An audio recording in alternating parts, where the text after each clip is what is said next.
Elucidation, the act of explaining for the sake of casting light. So I guess you could call this a clarification. I seek to cast light on our self-glorification. We deny the God who made us for some fake temporary sensation, assuming that the grave will be our final destination. I say this not to judge, but to warn of the ramifications.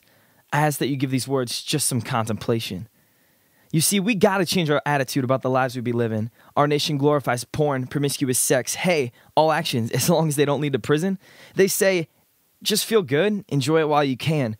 Well, I've come to find true satisfaction will never be found outside of Christ's hands. No amount of money will satisfy your soul, and no amount of alcohol or drugs will make you whole. This world says take and be merry, trying to perfect your situation, when God asks us to humble ourselves, serve, and rise above this temptation. Our sick, perverted American version of Christianity is spreading like fire. We follow God to fulfill our own selfish desires. Sit in a seat on Sunday, pray to Him on occasion. Do we honestly think our presence in a building is leading to His glorification? We recite a heartless prayer with the whole Christian nation and selfishly take pride in our own denomination. If you're a Christian for a warm, fuzzy sensation, look somewhere else, because carrying your cross with Christ should be our destination. Don't get caught up worrying about your reputation. God will forgive. He can remove condemnation. But we get upset and deny Christ when there's pain. We say, God, why me, when we're feeling the rain? We doubt when it's tough, saying, why would a loving God allow suffering? Well, I have a question to present about what God is really offering. If a father sees a son walking in wrong directions, what would you think if that father never redirects him? Not only is that bad parenting in every aspect, for the father, the son will have no respect. It's in these times when we see God's glory, and with each tear, He writes our story. Man, we act as if God promised a life of enjoyable thrills, when 11 of the 12 disciples, for Christ, they were killed.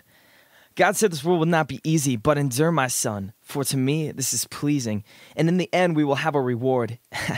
Eternity, that's what we ought to work toward.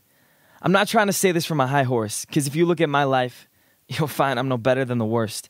I bought into the world's lies. They were given, I was taken, but thankfully I received justification by Christ, the only one forsaken. It has nothing to do with what I've done. Please don't be mistaken. We say God's loving. He won't hold a grudge. I agree, He is loving. But do you know God is also a righteous judge? We've sinned, and that causes separation. God can't be around our sin, so we need purification. Christ died on the cross to erase condemnation. He died to save us from our hopeless situation. Our good deeds won't save us. Our baptism won't save us. Our attendance at a building, that won't save us. Being a good person won't save us. Christ is the Son that God gave us. Accept His gift of life by confessing Christ as Lord. Believe in your heart. This is the free gift we couldn't afford. Confess your faults to God, and He is mighty to save. If you are truly a child of God, it'll change the way you behave.